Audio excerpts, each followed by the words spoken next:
Hello everyone, thank you very much for listening to Spill. I want to very quickly apologise for the quality of the audio in this upcoming episode and the following episode. We were told right at the end of our last session that our audio got deleted, so that no longer exists. So we're using the audio off the cameras and we don't want to waste conversation. So apologies for it not being the usual standard, but hopefully you enjoy it anyway. Thank you for listening, much love, like and subscribe, do all that stuff. Appreciate you. Mwah. Bye-bye.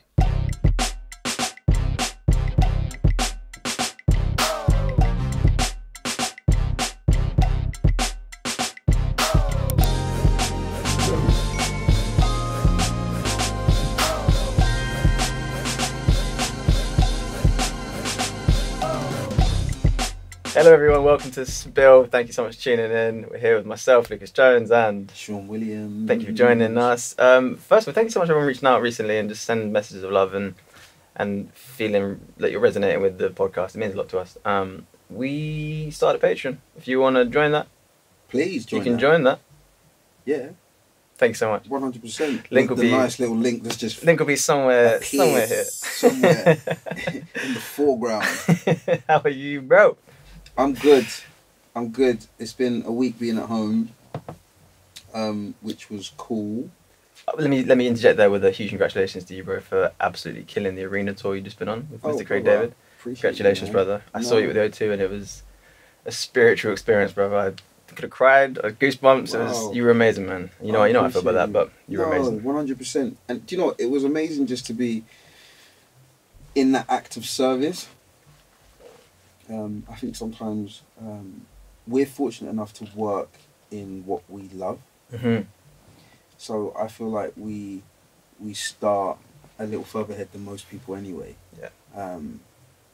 But it was amazing because so much of what I'm employed to do in terms of being a singer and a performer and whatever, that just took care of itself. Because when you think about it, okay, we'll get to the venue first thing in the morning, and then we don't go until 9 PM. So you've got like this 10 to 12 hour period where, okay, cool, there's sound check. We don't sound check for 12 hours. You can't sit in catering for 12 hours. So, you could, but it get a little bit monotonous. And so I came into close kind of proximity with understanding that sometimes the job that you do isn't necessarily the assignment you're on. Yeah. And that really, it helped me massively. In what way? You can, I think it's easy to get into a routine. Mm-hmm. And once the first couple of shows are done, any kind of tweaks or anything that needs to happen kind of gets done, and then you're patterned until kind of the end of the run. Unless something kind of catastrophic happens with really doesn't necessarily affect you. And so you can kind of get used to waking up at a certain time, and you don't have to do too much, and you basically get yourself ready for 2 hours of the day. It's a strange world to live in like that, because you're sort of like, I've always found when I'm doing like any sort of show that, or any sort of structured performance type thing that's at the end of the day, I sort of wave my whole day, just in the hope that I'll just get through that and blur through that, because I don't want to feel nervous, I don't want to overthink the situation and like the show that's coming up. And how did you find that, making that time useful and nurturing? Because I know last time we spoke you were saying about coming home and finding it difficult to readjust back to normality in society. Bro, how was it this time? I called it the bridge of reality. I'm really good at handing my day passing to Disneyland at the end of the day, and sometimes an hour or 2 hours before the time runs out. Yeah. To be like, okay, cool, had fun, was great, I'll see you next time. Mm-hmm. But there was so much that happened on a deeper level that made me go, oh. Like, I felt like there was still work to be done. In what way? In the coming home or being on tour? In the whole environment of being on the road. Okay. And a lot of musicians will find this, like, I kind of felt once the show was set now, I was just like, okay, cool, we're in the flow. Like, you're not thinking about anything. It's just fluid. And then you're like, oh, we're going home in 4 shows. Does that make sense? So it's almost like you're dealing a little bit with a kind of a small sense of grief. Yeah. Because obviously, this kind of evolution of the band has been, in terms of kind of just my personal time working, has been 5 years. So I know the guys. Yeah. Does that make sense? Yeah. It's easy to go away with them. Yeah. It's easy to be around them. It's easy to do what we do. And if you enjoy it, anything that you really enjoy, if you have to leave it for a certain period of time, it can feel kind of, you feel that kind of little sense of loss. But like I was saying, the bigger thing was that I was able to understand little things that I was supposed to do in that moment. And sometimes they were really small interactions. It could have been with the head chef at catering, or one of the riggers, or one of the camera guys, or one of the carpenters. And it's just what I call human moments in an environment that is very intentional, based on how it works, because we're here to provide a production. Yeah, we want people to have a moment and stuff, but in and around the moment, we're providing a show that we want them to enjoy, we want them to engage with, and we want to provide a certain amount of escapism. But what I felt creep in was that we traded escapism for transformation. There were things happening on the stage and things happening in conversations before we went on stage, where I was just like, okay, the intention of this is way bigger than just going out and doing a show. You can feel it, man, as an audience member. And obviously it's hard to be objective because you're my boy and I love you, and there's just a sense of pride and excitement to see you on stage absolutely filling up the O2 Arena. But equally, like, you can feel there's a really transient thing happening between you and the mechanics of the way you interact and move around the stage. And so many non-verbal conversations. Yeah, and the way that you specifically can communicate with the audience individually, and I said this to you the day after, but like, it's really inspiring in terms of what I want to be able to bring to my work in any performance. How I can translate this like through screen. So like, seeing you have individual relationships with people in the audience. Yeah, it's difficult to do in an arena, man, because it must be tempting to shut that all out because it's so like, there's so many people, it doesn't feel like there's anyone there to some degree, I imagine. Like you can't quite comprehend any one individual personality or identity, so it's sort of just an amalgam of everyone. I get that. And to be able to like pick people out and like look people in the eye, I can see you look people in the eye, and then return to that person later and carrying on that story. Yeah. That's a master at work. But you know what? I'm really blessed that I'm given license. Yeah, for sure. By what I call the centerpiece. Do you understand what I'm saying? And that the flow through that comes through him spreads out. So when he has to kind of be in the moment of still sewing the show together, and he may have to go up the stairs to that point because we're going to do something on a technical basis.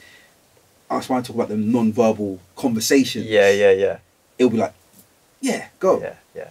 And you go under the delegation of that, knowing that you don't have to overthink what's already flowing out of you.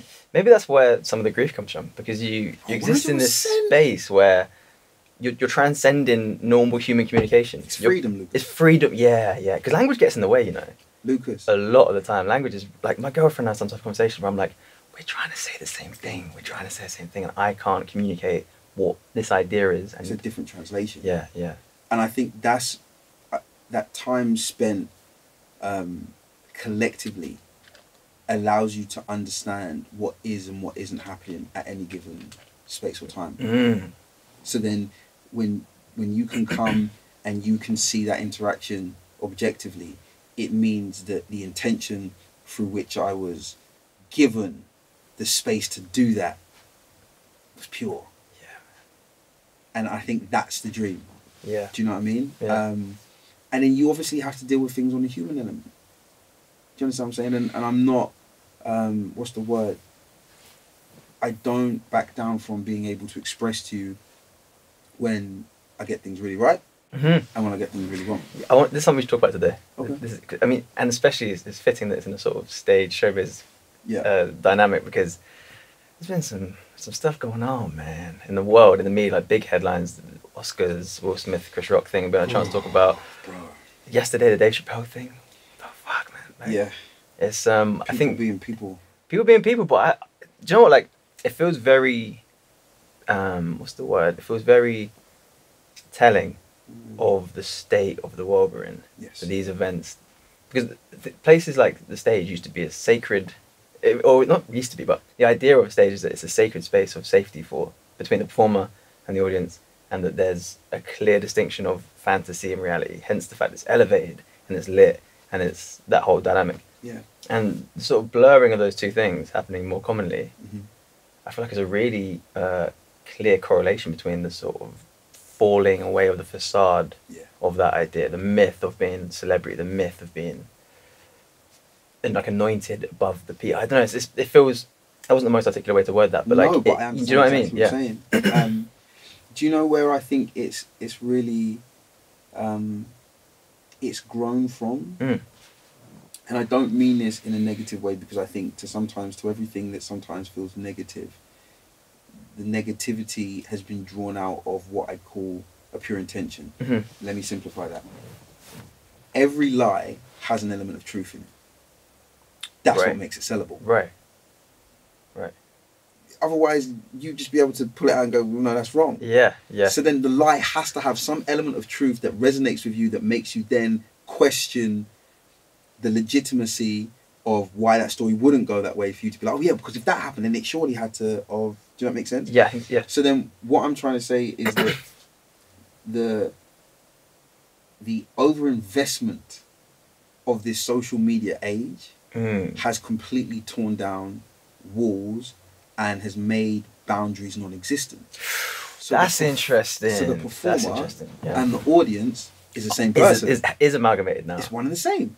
Oh, that is interesting. So I can be sitting here in the guise of an audience member, Yeah. but the minute I decide that I want to get active, I'm now a performer. Well, because I was just in your house on your phone. I was just looking at your children, and I was just doing your AD house tour, your Architecture Digest house tour. That's Talking so about it. interesting. Yeah. Like, for example, Jam and I were having a conversation, and we're actually laughing about... Shouts to Jam. Yeah, come on, you know how it is. We were talking about this guy basically was trying to troll Drake. Oh, yeah. And so then Drake turns around because the guy makes a comment about his son. And then Drake's just like, okay, cool. Don't worry about it. I'm going to go follow your wife. Now, Drake not only follows the man's wife, Disrespect. man slips into the DMs and he's like, I'm here for you. No, the disrespect. But here's the thing. Now, if OVO Fest is happening and all of a sudden this guy decides to make an attempt to jump out from the audience onto the stage, he's actually got a legitimate reason for doing it. Even though he's completely in the wrong. Yeah. He can actually turn to the policeman and go, this man, knowing I have a wife, slipped into her DMs and made projections that is not acceptable to me as a man. And this, the police officer, even though he knows he has to do certain things according to his job, he'll get it. Brother, this is what polarized everyone about the Oscar thing, because there's two narratives unfolding. There's actually many narratives unfolding at once. Too many, but let's just stick with two. Let me take two. I'll take a little bit from column A, a little bit from column B, bro. Because I can completely understand. Let's say Will Smith's perspective first of all, right? And I'm not condoning. Obviously, I'm not condoning any of them jumping on stage. I can't condone anything. I can't even comprehend what any of that situation was. I'm embarrassed. I'm embarrassed I was too. so I was embarrassed and disappointed. I'll come back to the embarrassing thing, but like I can completely understand the perspective of someone. You see, I just took my hand away from my face because he told me. I'm under duress, people. Last episode, Sean was like, listen, cutting shapes and all stuff. I was like, how can I edit around that? Man was like, I can't. Take your left hand. The wide's not good enough, man. The room's limited. Sorry. But no, so I can completely understand someone being at home, right? If I was at home with my girlfriend, shout out JJ. If I was at home with my girlfriend, and she had some very specific insecurity and very clear choice she had to make about her physical appearance, and we're getting ready for the Oscars, the epitome of glamour and celebrity, and where you want to feel the most beautiful, the most powerful you possibly can, and you can imagine there'd be a lot of upset about being in front of the press and the media, having alopecia and da-da-da-da. And I'm like, baby, you look amazing. You look so beautiful, you're incredible. Like, let's go and have a good night. Let's be whatever.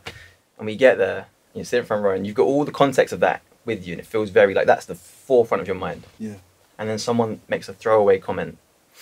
It's a light touch. That joke was a light touch. It was it wasn't even funny. It was so light, it wasn't even funny. It was kind of messy.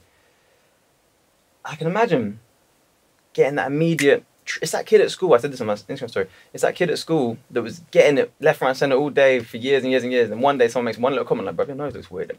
You know what I mean? It's like, what? And everyone's like, "Whoa, whoa, whoa, whoa!" But it's never one thing. That's that perspective. And then Chris Rock getting bullied in school his whole life and is on stage feeling that he's finally at a place where he's got some control and some power and can't be hurt anymore because he's managed to build himself to a position where he's in charge.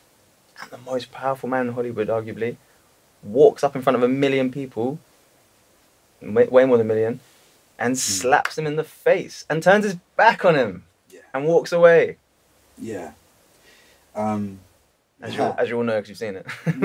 We've all seen it. Like, we were absolutely overfed with it. Yeah, yeah. I'm pretty exhausted by it, but it is important and not in a gossipy way. No. And I want to open up what you said in a couple of different ways. And the reason I want to do that is because we even spoke about it whilst we were away. Mm-hmm. And I want to deal with it from a 360 point of view, because you've got those that are taking it as a real life incident. Mm-hmm. So they're like, there's no play acting with this really happened. Yeah. You've got those that are like, this is PR. A lot of people still think that. Massively. Why? And then you've got those in the middle that are trying to look at it in what I call a balanced way. Mm-hmm. Now, the first thing in terms of, let's just take it as a real life incident. Yeah. That was the realest peek into what is going on within a man. 100%. And we're talking about a person that in the hardest of moments has been a consummate professional. You can't draw this guy out. When he was forced, and I don't know, like again, the whole thing with the entanglement, and that's all I want to say on that, because again, I was embarrassed. We were forced to watch someone sit through something that should have been a private matter. And for where this person has got to in their career, I don't need to be hearing about that. Do you understand what I'm saying? Because, and I don't want to say it's a cultural thing. I think sometimes, depending on how your family setup is, one thing that we used to say, I used to hear my dad say, is that loose lips sink ships. So basically, he was just like, listen, what happens in the yard? A couple things are going to move in the yard. I don't need to hear about this when you do your show and tell on Friday if it's called Mr. Weird Guy. Mr. Williams. Do you understand? Now, there are positives and negatives to that. Because 100%. You always need to be able to express yourself. You always need to be able to be open with how you authentically feel. Yet at the same time, there are some things that require closed doors. 100%. 100%. And what happened during that period took someone that was placed in a certain position and made that person less than. And what happened at the Oscars was the justification and almost the proof that this person who had just written a book, and everybody is talking about how the depth and the wisdom in it, but yet it showed that sometimes leaking or hiding underneath the surface are levels of brokenness that sometimes a person that gets to that kind of level doesn't feel free and open to deal with. Yeah. So all of a sudden, a person that has become so an expert in the art of responding, yes, is now reacting. Oh. And reaction is a basic execution of your emotional palette going crazy. So that's like me taking, going to Nines is a restaurant in Cambridge that does everything. Chinese, Thai, Japanese, fish and chips, Italian. They have like an ice cream thing. And in it, Jab, Nines at the top of Bro, we got one big plate. What do you need? We got it. And what reaction is you getting one big plate and putting everything on the plate. Yeah. And expecting it all to have what I call definity, for it to be defined. I go, oh, I can taste the sweet and sour chicken. Oh, I can taste the chicken. No, you can't. You got a whole lot of mess. Responding is your ability to absorb what's happening, widen your perspective, because reaction narrows it. So all you feel is the feeling of the moment. Will, and the reason I say this is because just this point here, Will Smith is probably one of the greatest actors, if not the greatest actor of his generation. Yeah, I buy that. I remember I went to see The Pursuit of Happiness with my boy Arden, and was embarrassed that I couldn't hold the tears. Wow. When at the end, oh, Lucas, I was done. Yeah. I was done. Yeah. Because this man, who wasn't the guy, he was just telling the man's story. Yeah. Got into my soul so deeply, I felt the man through him. He could have sat there, looked at Chris Rock the same way our parents used to look at us when we were cutting up when we were younger. When I was being naughty in church, yeah, my dad could be on what we call the rostrum, which is like a raised stage. And I'm rows in the back. Yeah. And I could be like, somebody's looking at me. And I'll be like, shoo. And that non-verbal conversation would be like, boy, if you make me come down here to you, or, boy, wait till you get home. That whole conversation could have been transmitted. Yeah. And these are two people that know each other. Yeah. And it's not like the Oscars don't have breaks. Bruv. Do you understand? 100%. Now that's it on a human level. Yeah. On a PR level, they just got it wrong. They just got. I mean, If it is that, if it was a PR stunt, I don't believe it was. I mean, I definitely don't believe it was at this point. I've seen a bunch of these with the producers and just the general. The PR wouldn't be worth it if it was. I don't know, because some people are kind of obviously saying that the ticket numbers for the Chris Rock tour wasn't what they were, and then the next day them numbers went through the roof, which, okay, cool. In terms of a PR company and you trying to get the maximum advantage of what you're doing, okay, cool, I get it. But the problem is, two of our greatest pillars in an industry that is only really now starting to give us certain equilibrium, we were compromised. This is something that really bothered me, and I think it was what it was, and I think it was a messy culmination of the pressures of celebrity on Will Smith's part. Because I don't think he was slapping Chris Rock. I think he was slapping the last 3-4 years, especially since that entanglement thing, of abuse online and being a meme and again, not being taken seriously when his entire life is all he's ever really tried to do, which ironically was difficult because he's pitted himself as a joke in every situation he's been in. He's always, immediately after he was cracking jokes, laughing. His immediate defensive response is to laugh at the situation, to cope. And I don't think he didn't hit Chris Rock. He hit everyone in the world who'd been chatting shit about him for the last few years. But on the point you were making, culturally, how did it make you feel? Because I know how it made me feel seeing a black man who's about to win the fifth black man in history to win an Oscar, at the first Oscars produced by a black man, hit one of the greatest black comedians of our time in the face, in front of the entire world. How did that resonate with you? Or did you see it that way? I wish I hadn't. Yeah. Lucas, embarrassed. I didn't find it funny. I couldn't give a monkeys about PR. Embarrassed. Because what a lot of people miss is that there was a third dimension who has only been consummate, consistent, and excellent. Most of us don't talk about Samuel L. Jackson. Pardon? And I know Chris Rock and Will Smith have come up in a time where it's hard. But I bet if you sat down with Mr. Jackson, he could tell you some real stories, Lucas. Bruv. Do you understand? And because of our relationship, I understand like all of the elements of what you do. So when it's real swaggy roles, when it's something you kind of want to get in and out of, and vice versa. And here is a man that has clawed Lucas every single day, got up and gone, yep. Even now, one of the worst movies ever made, and don't get twisted, Snakes on a Plane is one of the worst movies ever made. One for the money, one for the love. Bro, you know why that thing gets over? Because of Samuel L. Jackson. Yeah. There is one line in that movie that everybody lives for. And why do they live for that line?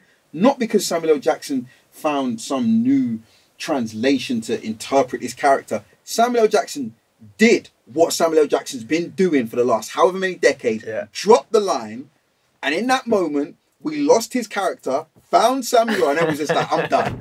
Have my £15 to my people. It's fine. That's what we came for. I'll pay £50 for the popcorn. It's cool because Samuel. And now I can't celebrate experience and wisdom. You're talking about the Lifetime Achievement Award, right? That's what it was? Yeah. I actually... Lifetime Achievement Award. Was it Lifetime? Oh, it was, yeah. He might have actually... I don't know because that wasn't the fucking headline. Lucas. Not to mention Questlove winning for Summer of Soul. We were compromised based on a moment that was used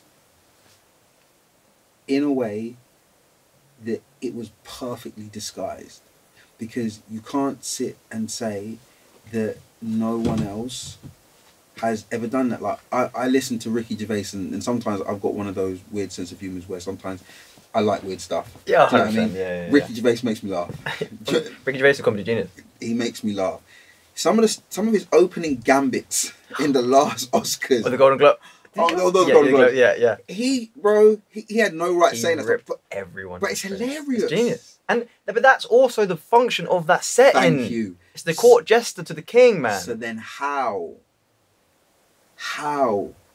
did a moment, like, because my thing was, if you're going to slap that guy, then you need to slap all the writers.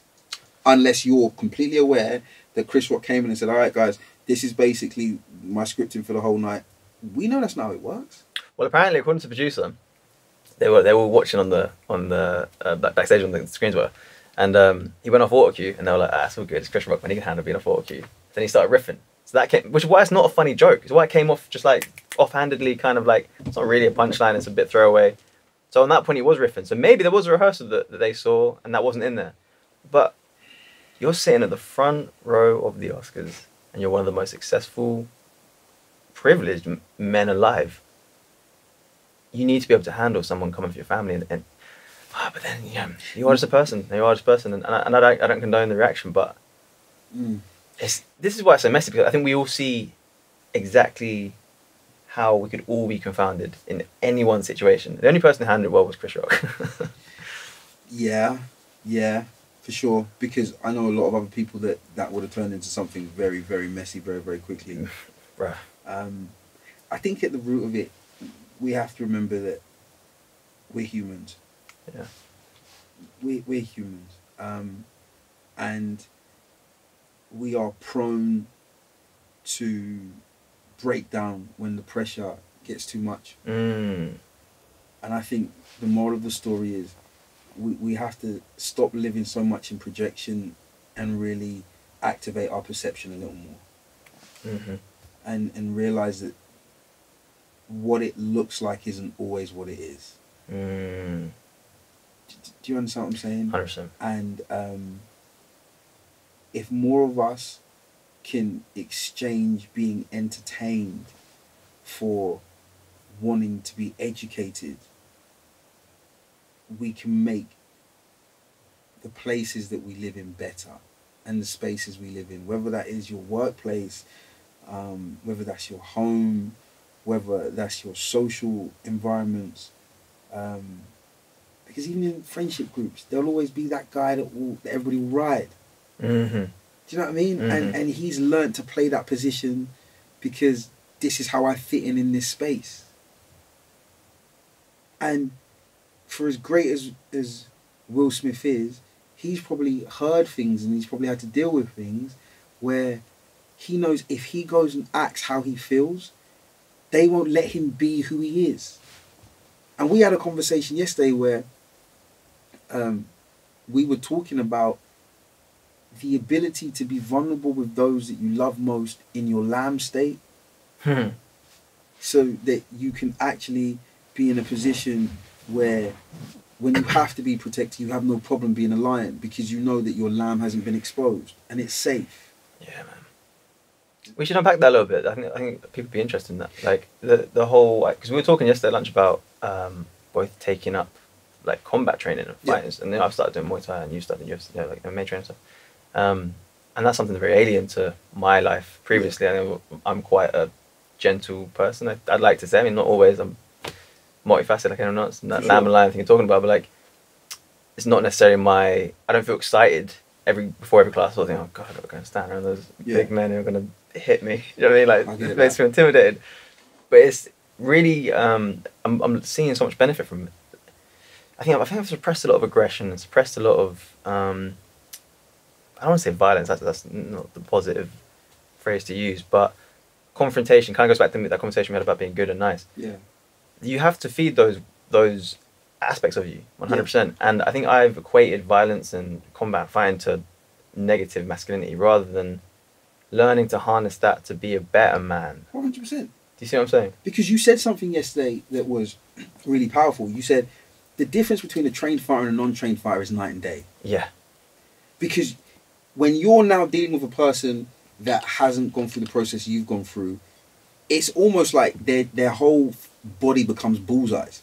Because it's not calculated enough. Yeah. It's all off the cuff, it's all emotion. So it's wild arms. Yeah. And you're like, right, while you're coming over looping here, I've got a straight route there. Yeah.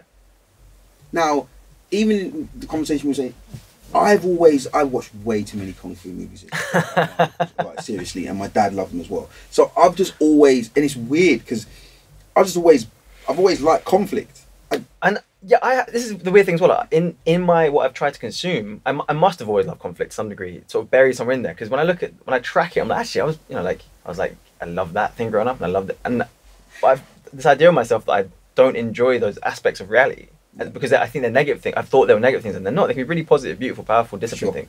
Sorry, Cam. No, not at all. And I think that because of that, a lot of the time we do have a kind of a preconceived negative idea of anything that creates kind of physical conflict, or where you're in a position where most of us, like in our position, we wouldn't go out of our way to be like, I want to go and have a fight. Of course, that you shouldn't do.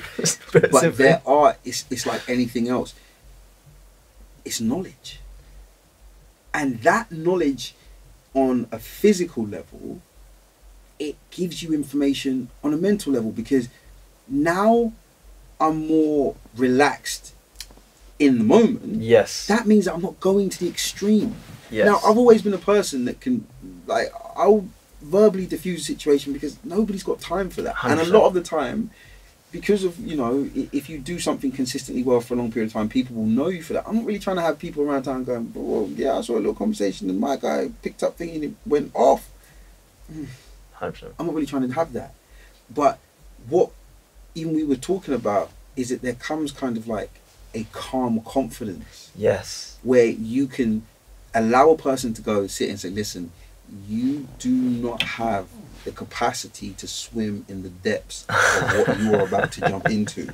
And I'm trying to help you and everything around you to let you know, don't do this because you're going to need me to jump into the water to save you. I think it's also the myth of the alpha male as well. Because there you go. When the kind of person who will be like, beta male or what, is the kind of person who would walk into a gym or like an MMA den and be trying to posture up. The people there who can kill anyone aren't posturing to anyone because they're not afraid. They'll get got first. It is the most simple and clearest way to put it. That person is getting got first, Lucas. All the trained fighters and even like soldiers I've been around, other than that one, soldiers are a little bit more complicated because there's a lot more trauma going on there, but like trained fighters have been around are the kindest, gentle people because they don't need to posture anything. They don't know need to what's pretend. lying behind the curtain. 100%. And they're not trying to bring that out. It's like I told you about that video the other day. This guy gets attacked with a knife, and one guy's a trained MMA fighter, and the other guy's just a guy with a knife. And the calmness, the efficiency of the come on, put it down, man, come on, stop. And he's got him in like a hold. And I think he's breaking his rib, and he's doing it. He's like, stop, put the knife down, put the knife down. And this guy's like trying to swing and jab. It's like, for God's sake, man, gives him one little punch. He's like, I said stop. It's like a child, like when you have a toddler or something, like misbehaved. Not that you'd hit a toddler, you know what I'm saying? No, 100%.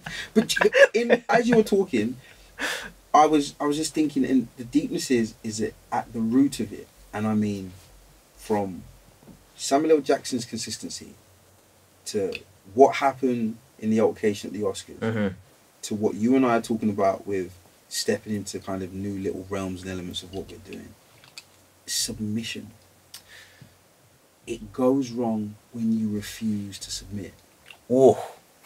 If Samuel L. Jackson used the first time someone did something subversive to him on a film set, or a director or a casting director said something to him and he quits, his inability to submit to the surrounding based on what he's trying to process within him, he never gets there. Completely agree. If Will Smith is able to submit to what he knows is happening within him, and he's able to accept it because of the type of soul he is, he's got the ability to lay it on the table and go, okay, cool, I can protect myself in this. Because he's that smart.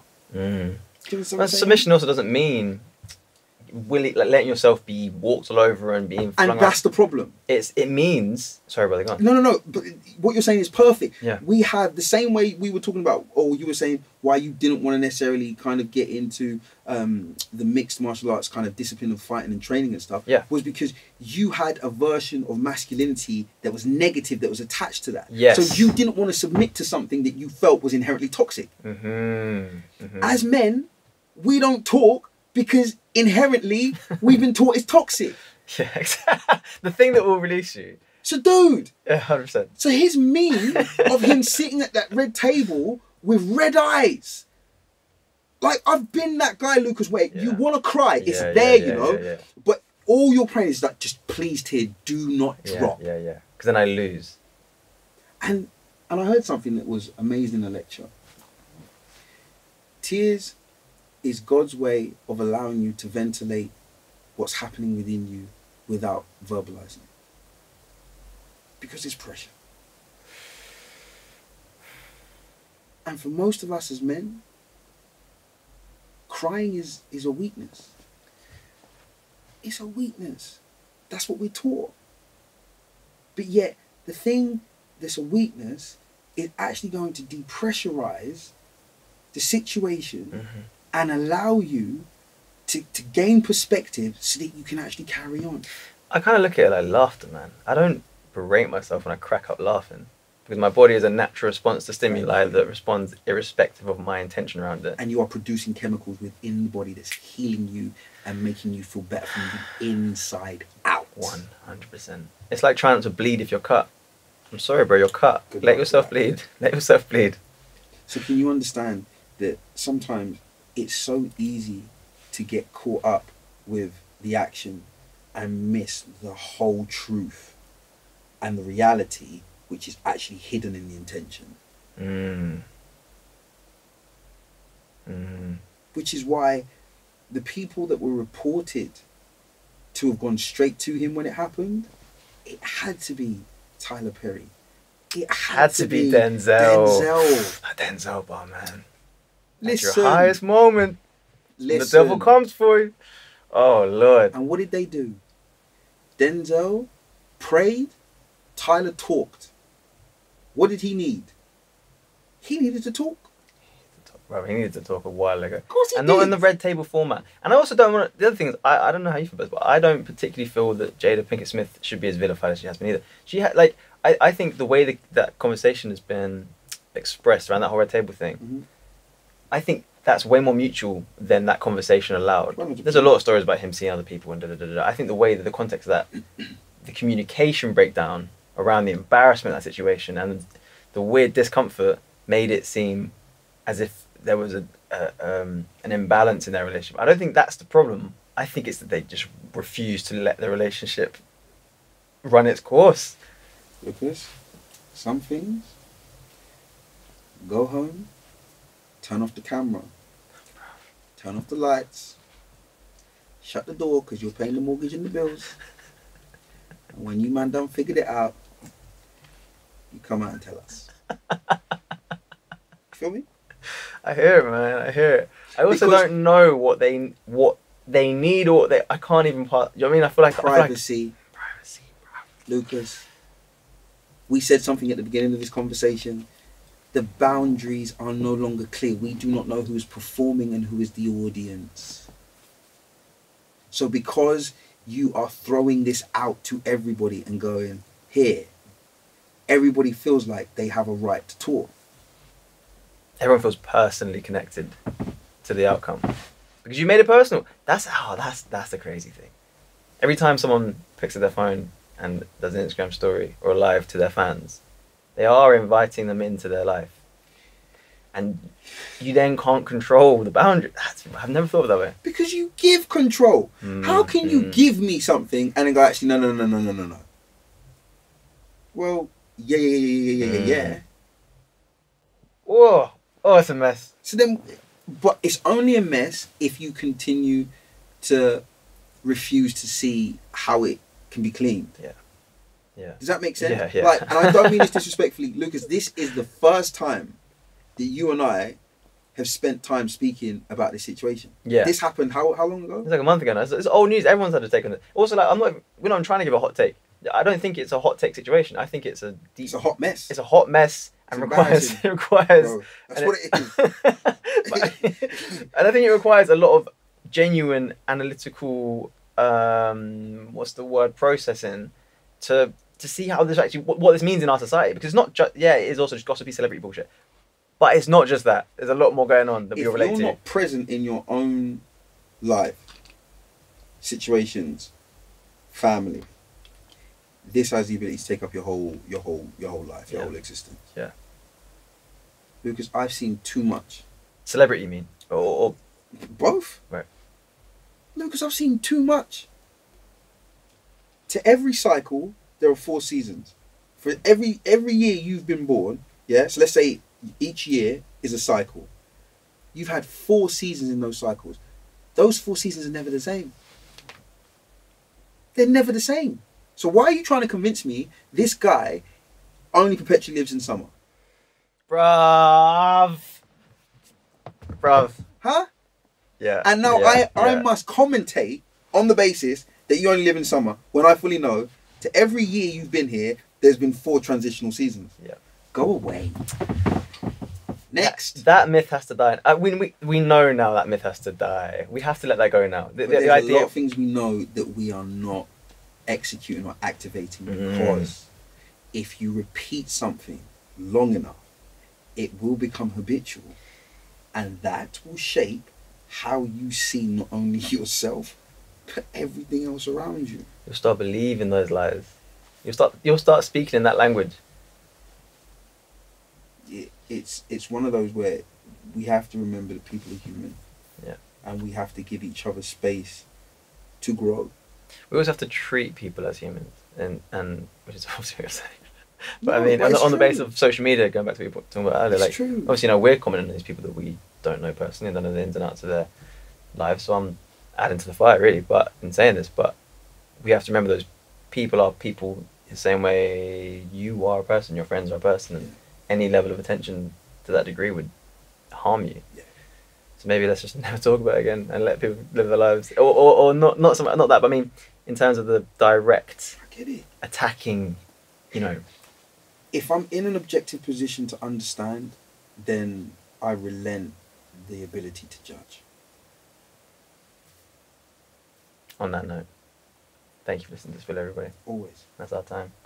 Please check out Patreon if you're interested. If you've enjoyed this conversation and any previous episodes, please go back and listen through if you're new. Thank you for subscribing if you do. If you don't, please subscribe. Click the link. Oh, I do one of those things. Yeah. Click the link. Click the link right now. Love you, brother. Love you too, man.